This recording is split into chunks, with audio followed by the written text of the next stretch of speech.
Fantasy genre అంటే ఎక్కువగా ఇష్టపడే వాళ్ళు ఇప్పుడు నేను చెప్పబోయే వెబ్ సిరీస్ చూస్తే ఖచ్చితంగా వాటికి కనెక్ట్ అవుతారు.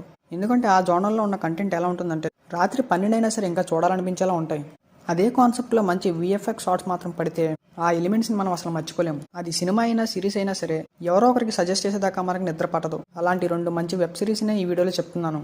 First one stranger things. Story ఏంటంటే ఒక ల్యాబ్లో చిన్నపిల్లల మీద ఎక్స్పెరిమెంట్ చేస్తూ ఉంటారు. అలా ఎక్స్పెరిమెంట్కి గురైన ఒక అమ్మాయి ఆ ల్యాబ్లో నుంచి తప్పించుకుంటుంది. ఆ అమ్మాయి బయటకు వచ్చిన తర్వాత కొత్త మనుషులు కొత్త పరిచయాలు ఏర్పడతాయి. అలా కలిసిన వాళ్ళతో ఒక బాండింగ్ అయితే వస్తుంది. ఇది ఇలా ఉంటే ఆ అమ్మాయి కోసం ల్యాబ్లో ఉన్న వాళ్ళు వెతుకుతూ ఉంటారు. ఆ అమ్మాయిని పెంచుకున్న వాళ్ళు ఆమెకున్న నేచురల్ పవర్స్ చూసి కొంచెం షాక్ అవుతారు. అయితే ఆ అమ్మాయిని కాపాడుకోవడానికి వాళ్ళు ఏం చేశారు అనే విషయం సీజన్ 4 వరకు లాక్కొస్తారు. సీజన్ 1 నుంచి గ్రిప్పింగ్ గా ఉండడం కోసం అక్కడక్కడ కొన్ని క్యారెక్టర్ ని మిస్ చేసుకుంటూ వస్తారు. అండ్ వాళ్ళని వెతకడం, ఆ ప్రాబ్లమ్ ని క్రియేట్ చేసింది ఎవరు అని కనుక్కోవడం, ఇవే ఈ సిరీస్ లో మెయిన్ ఎలిమెంట్స్. ఒక్కసారి ఈ సిరీస్ కనెక్ట్ అయితే టైం అసలు ఎలా అవుతుందన్నది కూడా మర్చిపోతాం. అంత గ్రిప్పింగ్ గా ఉంటుంది ఒక్కో ఎపిసోడ్. ఈ సిరీస్ అయితే నెట్ఫ్లిక్స్ లో స్ట్రీమింగ్ అవుతుంది. మీకు ఫ్రీగా కావాలంటే మన టెలిగ్రామ్ ఛానల్ అయితే అవైలబుల్ గా ఉంది. ఛానల్ లింక్ అయితే డిస్క్రిప్షన్ లో ఉంది. ఇంట్రెస్ట్ ఉంటే జాయిన్ అయ్యి మూవీని చూడండి. Second one allies in బోర్డర్లాండ్.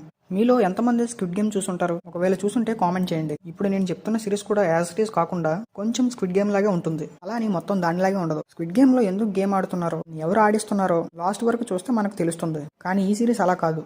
ఎందుకు ఆడుతున్నారో, ఎవరు ఆడిస్తున్నారో సిరీస్లో క్యారెక్టర్లకే కాదు మనకు కూడా అర్థం కాదు. సేమ్ అందులో లాగే గేమ్ ఆడినా చనిపోతారు, ఆడకపోయినా చనిపోతారు. కానీ లాస్ట్ వరకు ఎవరున్నారనేదే మెయిన్ థీమ్. స్టోరీ ఏంటంటే హీరో తన ఫ్రెండ్స్ నార్మల్ గా తన లైఫ్ నడుపుతూ ఉంటారు. సడన్ గా ఒక రోజు అక్కడ ఉన్న వాళ్ళందరూ మాయమైపోతారు. అక్కడ మిగిలిన ఉన్న వాళ్ళందరూ తప్పనిసరిగా గేమ్ ఆడాల్సి వస్తుంది. అలా గేమ్ ఆడే క్రమంలో చాలా మంది చనిపోతారు. అందులోని హీరో ఫ్రెండ్స్ కూడా చనిపోతారు. ఇంకా హీరోకి గేమ్ ఆడటం తప్ప వేరే ఆప్షన్ లేదు. అలా నెమ్మదిగా కొన్ని ఇంట్రెస్టింగ్ క్యారెక్టర్స్ సిరీస్ లో యాడ్ అవుతూ వస్తారు. క్రేజీ ఫ్యాక్ట్ ఏంటంటే హీరోని కాకుండా వేరే వాళ్ళ గేమ్స్ ని ఎక్కువ చూపిస్తుంటారు 2 సీజన్ లో. అవి చూస్తున్నంతసేపు మనకు కూడా బోర్ కొట్టవు. ఎందుకంటే ఫస్ట్ నుంచి లాస్ట్ దాకా ఏదో ఒక ఎపిసోడ్ కి మనకు కనెక్ట్ అవుతాం.